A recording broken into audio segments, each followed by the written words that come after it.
Hello Braves fans, welcome back to our YouTube channel. Thank you very much for subscribing and for being here once again. I think we're going to call this the State of the Braves as we go over the most important topics every week or every season, depending on how many times we can do it in a month. But this is a good opportunity for us to review what's going on, how the Braves are doing, and also, why not, go back a little bit and revisit some moments in history. This week we celebrated 30 years from that 1995 championship. Look at this, I'm wearing this ring like I won the World Series championship in 1995. Thank you very much for this giveaway that the Braves provided this past weekend in the second game of the series, or the first game of the series against the New York Mets. And by the way, looking at that parade was great.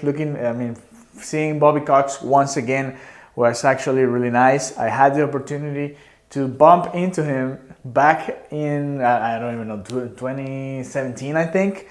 2017, 2018, when I was covering the Atlanta Braves spring training back in where it was in the ESPN Worldwide Sports in Orlando. They were facing the Yankees that time. And after the game, we were waiting for Ender Inciarte. And guess who was coming in as we were waiting for Inciarte? Bobby Cox, the legend, the myth, the man. Back then, obviously walking. This time, he's obviously in a different state right now. But it was nice to see him be part of this celebration of those 30 years of that team. That team was, they were the only ones who finally got a championship after that dominance in the 90s.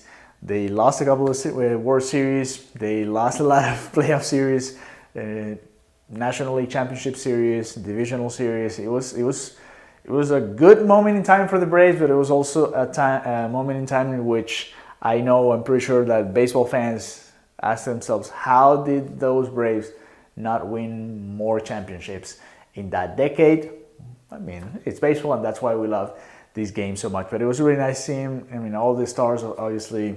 We see John Smoltz all the time in Fox. We see Tom Glavine here with the broadcast team. But seeing Greg Maddux, seeing Rob Belliard got a lot of love from the fans. Polonia got a lot of love from the fans as well. Warler, Mark Wohlers.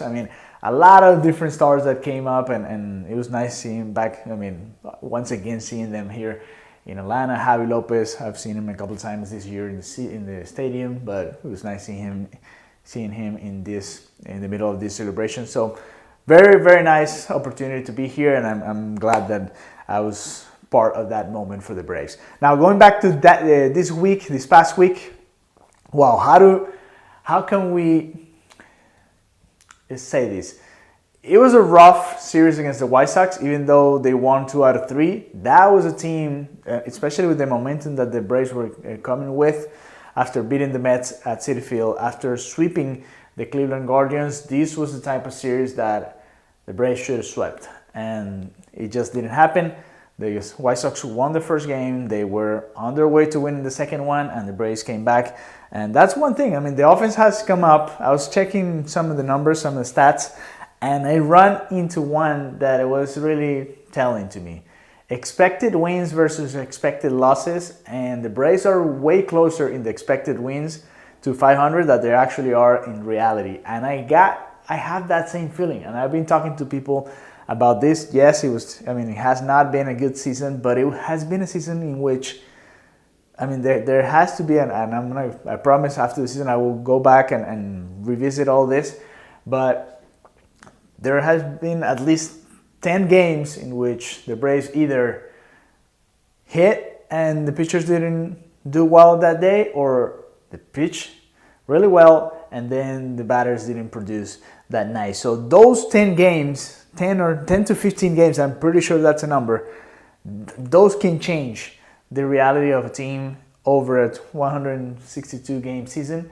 Those 10 games can be the difference between, you're over 500 and you're fighting for a wild card spot right now, or you're really under 500 and not even close to being part of the fight, which is happening right now for the Atlanta Braves. It was nice seeing them come back for sure. in that, and especially in that game. It was nice seeing Waldrop once again. Hurston Waldrop, what a performance, what a year so far. 4 appearances, 3 starts, 4 wins, and he's been lights out, the best pitcher so far this year for the Braves, no doubt about it. And he's one of the good news of the season for these Atlanta Braves for sure.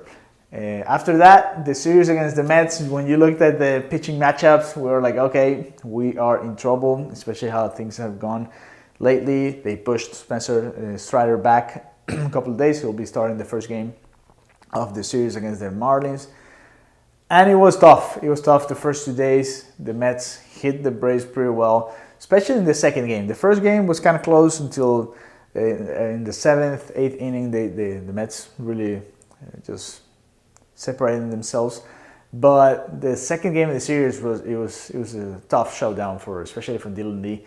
In that relief appearance, he allowed 3 homers, and it was tough for him. But other than that, I think it was good to see them bounce back once again. If you look at it, trying to find a positive note out of this, they did win the last game of the series. They battled in a day that Bryce Elder pitched one of his best games of the year. He has not been doing well lately. He has one of the worst ERAs among qualified starters. And coming back, tying that game, and then with a late base hit by Profar, being able to win the game. Another save for Raisel Iglesias. I don't know. There's a lot of positive things inside of the negative season that's going on right now. And I like to focus on the positive, and I'm pretty optimistic. That's how I am, and that's how I want to be here in this YouTube channel in Chop Talk. So, I mean, good news. We saw very good things on one side, very not so good things on the other one. Ronald Acuña Jr. running the bases very well as well. He has not been hitting that much lately, but he did have a couple of important hits, especially in that comeback against the White Sox. Baldwin, another winning base hit in that series against the White Sox in that comeback.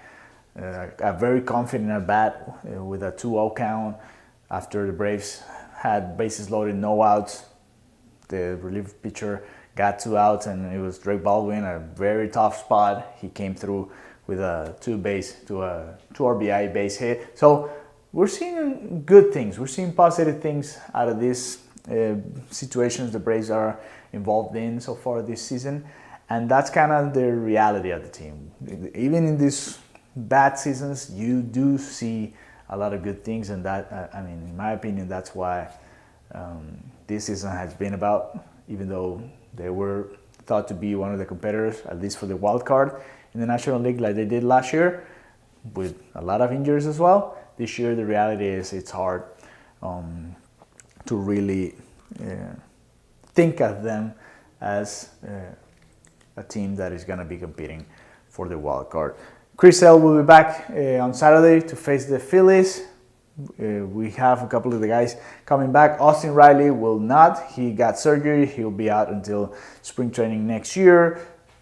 I mean, they didn't want to risk it, especially with the state of the team as it is right now. I mean, and I agree with them. It's just better to get healthy and get back to the game whenever possible. So we'll see what happens. Thank you very much for being here in this State of the Braves. I like this name, and I think we're going to keep it. You let me know in the comments if you like it or not. And then we'll be back with more content. We're getting to the last month of the season coming soon. So please help me out subscribing. Leave your thumbs up if you can. Your likes really help me to keep growing the channel. Leave your comments about whatever topic you like the most in this extended version of Chop Talk. And we'll see you guys sometime soon. Thank you very much.